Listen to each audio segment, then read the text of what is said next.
یہ بتائیں کہ یہ جو لیو ان ریلیشن شپ کا چل رہا ہے اس وقت، گرل فرینڈ بوائے فرینڈ چل رہے ہیں، شادی کے اوپر لوگ کم آ رہے ہیں. آپ نے بھی فیل کیا ہوگا ایسی سوسائٹی میں رہتے ہوئے کہ لوگ، ایک تو جی پڑھائی مکمل نہیں ہوئی ابھی جی جاب نہیں لگی. یہ اس کے بارے میں کس طرح سے موٹیویٹ کیا جائے کہ جلدی شادی؟ پہلے تو یہ بتائیے کہ ایگری کرتے ہیں کہ ہو جانی چاہیے، اور کس طرح سے اس کے اوپر دیکھیں شرعی طور پر تو جلدی شادی ہو سکتی ہے جب عورت اور مرد بالغہ ہو جائیں یا بالغ ہو جائیں. مرد بالغ ہوتے ہیں جب پہلی دفعہ نائٹ فال کا احتلام کا معاملہ ہو جائے، اور عورتیں جب پہلی دفعہ مینسز شروع ہوں. لیکن بالغ ہونے کا مطلب یہ نہیں ہے کہ زبردستی اب ان کی شادی کروا دی جائے. ہم لوگ پرانے بزرگوں کی مثالیں دیتے ہیں کہ جی ابا جی کی شادی جو ہے وہ 16 سال کی عمر میں ہوگی تھی، اور اماں جی کی عمر اس وقت 15 سال تھی.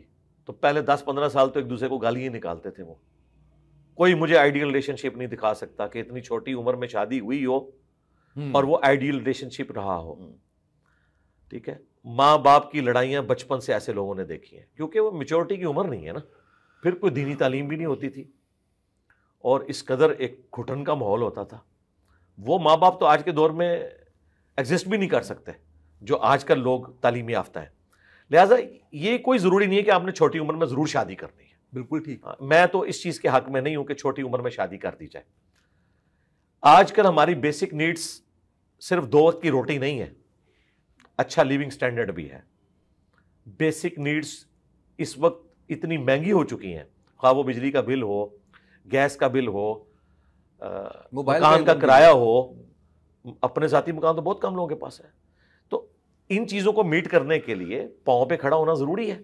اگر پاؤں پہ کھڑے نہیں ہوں گے بچے اور آپ ان کی شادیاں کر دیں گے تو ایک دوسرے کے ساتھ لڑتے رہیں گے، اور الٹیمیٹلی انجام طلاق ہوگا. آپ کی طلاق کی بڑی وجہ جو ہے نا فائنینشیل کرائسس ہے. اگر کھانے پینے کا گھر میں مسئلہ نہ ہو، پیٹ بھرا ہوا ہونا، تو اس طرح کے پرابلم پیدا نہیں ہوتے. اس میں مزید جو آپ نے یہ پوچھا کہ شادیاں لیٹ ہو رہی ہیں، جی بھائی جب تک تعلیم مکمل نہیں ہوگی، اچھی جاب نہیں ہوگی، آپ شادی کریں گے تو اس کا اینڈ رزلٹ کیا ہوگا؟ ہاں اگر کسی کا اچھا کاروبار ہے، پیرلل میں اس کو کوئی پراپرٹی سے کرایہ آ رہا ہے تو ٹھیک ہے، بچوں کی جلدی شادیاں کروائیں. اگر ماں باپ افورڈ کر سکتے ہیں، بڑا نیکی کا کام ہے، کروائیں. لیکن ایٹ لیسٹ ان بچوں کی جن کی تربیت ہوئی ہو کہ وہ خاندانی سسٹم کو آگے لے کے چلے. صرف یہ نہیں ہے کہ جی ماں بیمار ہے، مرنے والی ہے، مرنے سے پہلے شادی دیکھنا چاہتی ہے بچے کی.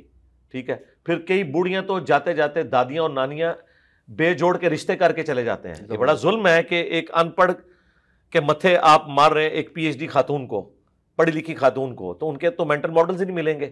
اسلام تو نہیں اجازت دیتا کہ آپ بغیر کفر کے شادی کریں. ہم پلہ لوگ ہونے چاہیے. یہ بڑا ظلم ہے کہ ایک کنڈیشن میں پلی ہوئی بچی لا کے آپ جھونپڑی میں بیاہ کے لائیں اور اسے آپ یہ بتائیں کہ اللہ کے نبی چٹائی پہ بیٹھتے تھے. بھائی جب اللہ کے نبی چٹائی پہ بیٹھتے تھے تو ان کی بیویاں بھی چٹائی پہ بیٹھتی تھی. یہ بھی چیز دیکھنے کی ہے. تو یہ جذباتی چیزیں نہیں ہیں. اسی لیے دیکھیں بخاری مسلم میں حدیث ہے، اے نوجوانوں کے گروہ، جس کے پاس استطاعت ہے وہ شادی کر لے، نکاح کرے. نکاح کرنا نظروں کو نیچا رکھتا ہے اور شرمگاہ کی حفاظت کا ذریعہ ہے. اور جو تم میں نکاح کرنے کی استطاعت نہیں رکھتا وہ روزے رکھ کر اپنی شہوت کو ٹھنڈا کرے.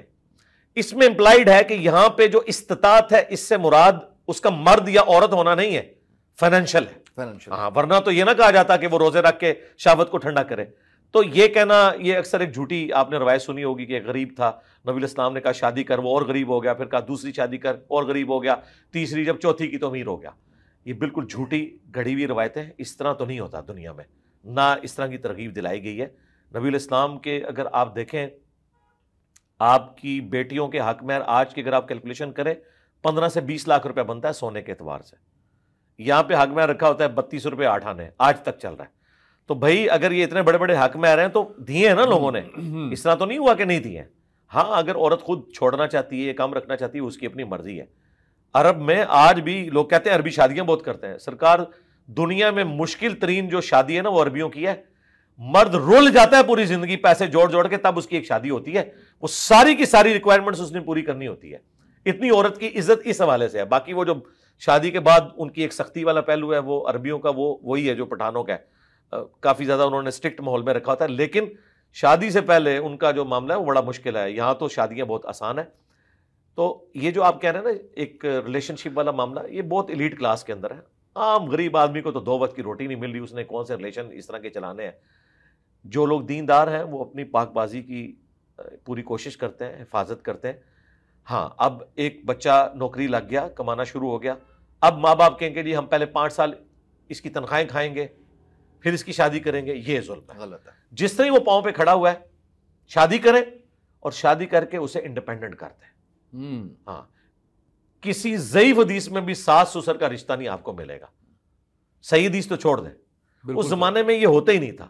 شادی کا مطلب یہ ہے الگ سے خیمہ لگ جائے گا, وہ اپنے بیوی بچے لے کے الگ گھر میں شفٹ ہو جائے گا, کیونکہ اس وقت ضرورتیں اتنی ہی ہوتی تھی نا, الگ گھر لینا آسان تھا. اب تو اتنی ضرورتیں ہیں کہ اسی گھر میں ایک کمرہ لینا پڑتا ہے, پھر لڑائی جھگڑے شروع ہو جاتے ہیں, کیونکہ کچن جو ہے وہ جب شیئر ہوتا ہے پھر ماں باپ کی کمزوریاں اولاد کے اوپر عیاں ہوتی ہیں کہ جی شادی سے پہلے تو یہ دنیا کی نمبر 1 ماں تھی اور شادی کے بعد یہ دنیا کی نمبر 1 ولن بن چکی ہے, جبکہ اپنی مرضی سے بیاہ کے لاتی ہیں. آپ دیکھیں شادی سے پہلے بھتیجیوں اور بھانجیوں کے حق میں عورتیں اپنے خامدوں سے لڑتی ہیں, اپنی اولاد کی برائی سن لیتی ہیں اپنے خامد سے, لیکن اگر خامد برائی کر دینا اس بیوی کی بھتیجی یا بھانجی کی تو وہ اس کو بالکل نہیں بخشتی. اتنا اس کو وہ یعنی ان کا پوزیسونیس کا ان کے ساتھ رشتہ ہوتا ہے, وہ آن کرتی ہیں. اسی بھتیجی بھانجی کو جب بیاہ کے لاتی ہیں ادروائز تو وہ اللہ معافی دے اس سے بڑی ڈین کوئی نہیں ہوتی ہے, کیونکہ وہ امپائر شیئر ہو جاتے ہیں.